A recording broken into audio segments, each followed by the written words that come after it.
Intermediate college बखरीवान यानी सोनभद्र के इस ऑनलाइन क्लासेस में मैं दीपक कुमार आप सभी का हार्दिक स्वागत करता हूं।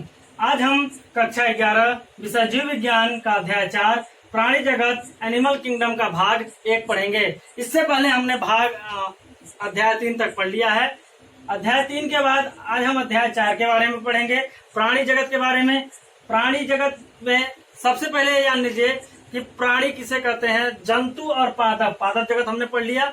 पादप जगत में हमने पढ़ा था ओसवाल टिप्पो के बारे में, ओसवाल टिप्पो के वर्गीकरण के बारे में। किसी भी जगत को अगर हम पढ़ रहे हैं तो उसके वर्गीकरण के बारे में अगर पढ़ेंगे तो किसी भी जगतों का सुस्पष्ट और अच्छे से सुढंग से क्या हम करेंगे, उसका अध्ययन कर सकते हैं। ठीक है, इस तरीके से प्राणी जगत में हमने सबसे पहले जब वर्गीकरण पढ़ा था तो वर्गीकरण में हमने अरस्तु का वर्गीकरण जाना। उन्होंने पादप वर्ग और जंतु वर्ग को दो विभिन्न वर्गों में विभाजित किया। पादप वर्ग को उन्होंने वर्गीकृत किया था उसके आकार के आधार पे, पेड़, साग तथा झाड़ी हमने देखा था। और जंतुओं को उन्होंने किया था लाल रक्त की उपस्थिति तथा लाल रक्त की अनुपस्थिति के आधार पर उन्होंने जंतुओं को वर्गीकृत किया था। आज हम देखेंगे तो मुख्य रूप से प्राणी जगत में हम देखेंगे कि वर्गीकरण का आधार क्या क्या होता है। ठीक है, इस तरीके से इसमें हम संघ के बारे में पढ़ेंगे, प्राणियों के बारे में पढ़ेंगे।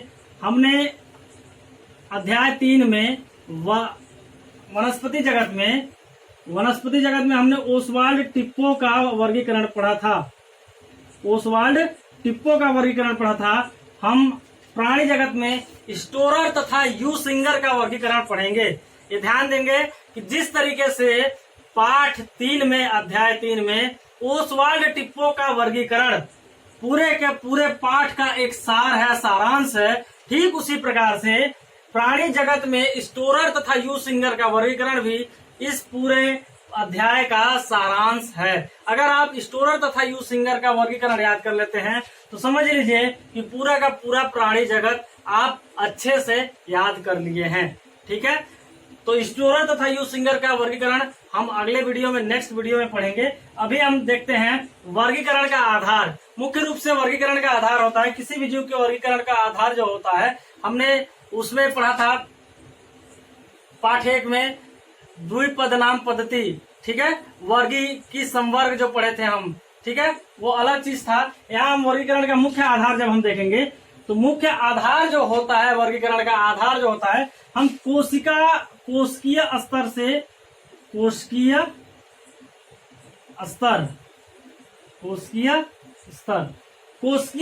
क्या कर सकते हैं, हम वर्गीकृत कर सकते हैं। कोशिका के आधार पर अगर हम किसी भी प्राणी का वर्गीकरण कर रहे हैं तो वह कोशिकीय स्तर होता है। ठीक है, सामान्यतः इसमें एक कोशिकीय जीवों का वर्गीकरण किया जा सकता है। दूसरा होता है ऊतक स्तर। ऊतक स्तर के आधार पर हम ये कर सकते हैं कि प्राणियों का वर्गीकरण करेंगे जो कोशिकाओं के समूह यानी ऊतकों के ऊपर से बना होगा, ऊतकों के मिलाव से बना, कोशिकाओं के मिलाव से बना होगा, यानी ऊतक के आधार पर हम कर सकते हैं। तीसरा हम देखेंगे कि वर्गीकरण का मुख्य आधार क्या हो सकता है, पाचन तंत्र। प्राणियों में जो पाचन तंत्र होता है, ये ध्यान दीजिएगा कि प्राणियों में जो पाचन तंत्र होता है वो मुख्यतः 2 प्रकार का होता है। प्राणियों में जो भी पाचन तंत्र होगा, तीसरा है पाचन तंत्र सामान्यतः कितने प्रकार का होता है, 2 प्रकार का होता है। कौन कौन सा 2 प्रकार का होता है, एक होता है अपूर्ण पाचन तंत्र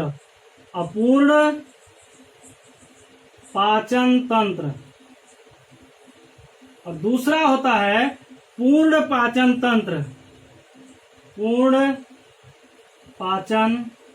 तंत्र। अब देखिए, पाचन तंत्र है, इसके आधार पर भी प्राणी को वर्गीकृत किया जा सकता है। ठीक है, इसका एक आधार ये भी है। अपूर्ण पाचन तंत्र और पूर्ण पाचन तंत्र, यह 2 वर्गों में विभाजित है पाचन तंत्र। अपूर्ण में सीधे समझिए कि ऐसे जीव आते हैं या उन ऐसे जीवों में ऐसा पाचन तंत्र जिनमें मात्र एक ही बाह्य द्वार हो, यानी कि सिंगल हो, एक बाह्य द्वार जिसमें होता है, एक बाह्य द्वार होता है, उसे हम अपूर्ण पाचन तंत्र कहते हैं। जैसे एक बाह्य द्वार का मतलब क्या कह सकते हैं? एक बाह्य द्वार का मतलब यानी चाहे उसमें मुख हो चाहे गुदा हो, ठीक है, मुख और गुदा दोनों एक ही का कार्य करता है, ठीक।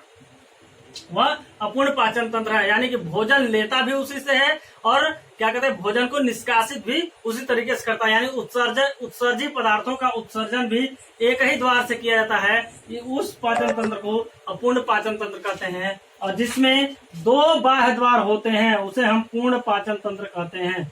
2 बाह्य द्वार होते हैं उसे हम पूर्ण पाचन तंत्र कहते हैं। जैसे एक बाह्य द्वार होगा मुख, जिससे भोजन को क्या किया जाता है, ग्रहण किया जाता है।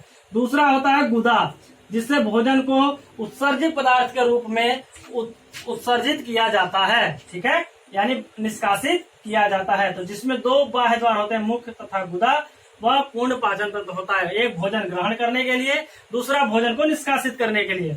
लेकिन जिनमें भोजन ग्रहण तथा निष्कासन दोनों एक ही द्वार से होता है, एक ही बाह्य द्वार से होता है, ऐसे पाचन तंत्र को अपूर्ण पाचन तंत्र कहते हैं। नेक्स्ट हम देखेंगे वर्गीकरण का आधार जो होगा वो परिसंचरण तंत्र की बात करेंगे हम।